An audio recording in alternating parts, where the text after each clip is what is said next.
warahmatullahi wabarakatuh. Kembali lagi dengan saya Emila Dwi Oktaviani. Nah, pada video kali ini kita akan membahas mengenai sosiologi sastra. Nah, untuk lebih jelasnya lagi mengenai pengertian dari sosiologi sastra dan juga contoh penerapannya pada karya sastra, simak video ini sampai selesai. Secara definitif, sosiologi sastra adalah analisis pembicaraan terhadap karya sastra dengan mempertimbangkan aspek-aspek kemasyarakatannya. Definisi lain menyebutkan bahwa sosiologi sastra merupakan aktivitas pemahaman dalam rangka mengungkapkan aspek-aspek kemasyarakatan yang terkandung dalam karya sastra. Ratna tahun 2006 halaman 332-333 mengemukakan bahwa sastra memiliki kaitan erat dengan masyarakat sebagai berikut. A.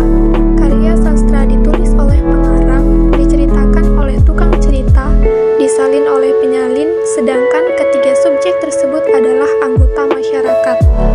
B. Karya sastra hidup dalam masyarakat, menyerap aspek-aspek kehidupan yang terjadi dalam masyarakat yang pada gilirannya juga difungsikan oleh masyarakat. C. Medium karya sastra baik lisan maupun tulisan dipinjam melalui kompetensi masyarakat yang dengan sendirinya telah mengandung masalah-masalah kemasyarakatan. D. Berbeda dengan ilmu pengetahuan, agama, adat istiadat dan tradisi yang lain, dalam karya sastra terkandung estetika, etik, bahkan logika. Masyarakat jelas sangat berkepentingan terhadap ketiga aspek tersebut.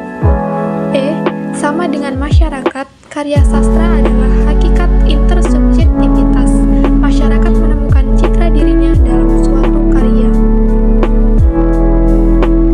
Baiklah, selanjutnya saya akan memberikan contoh sosiologi sastra yang terdapat pada novel Puzzle Mimpi karya Anna Farida.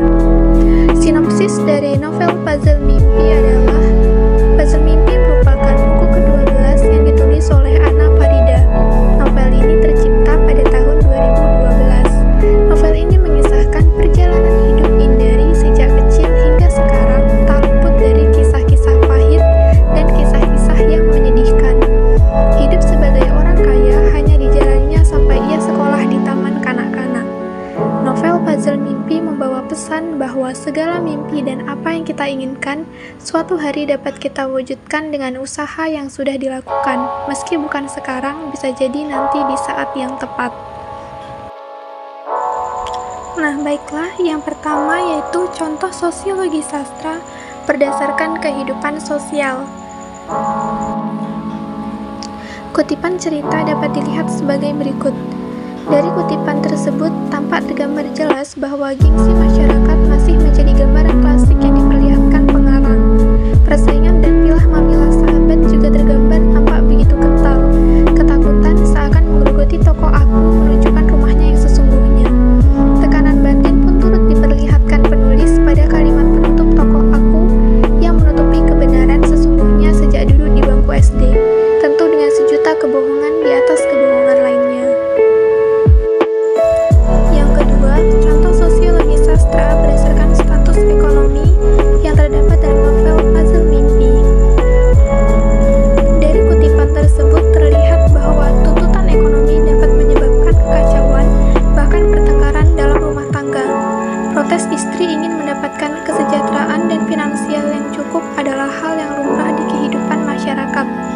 Pertentangan dalam diri istri yang mempunyai pangkat sebagai pengacara ternama, namun sangat menyayangkan kondisi yang harus dihadapi. Kondisi di mana dia harus menahan gejolak hati hidup pas-pasan dengan status sebagai seorang istri pengacara.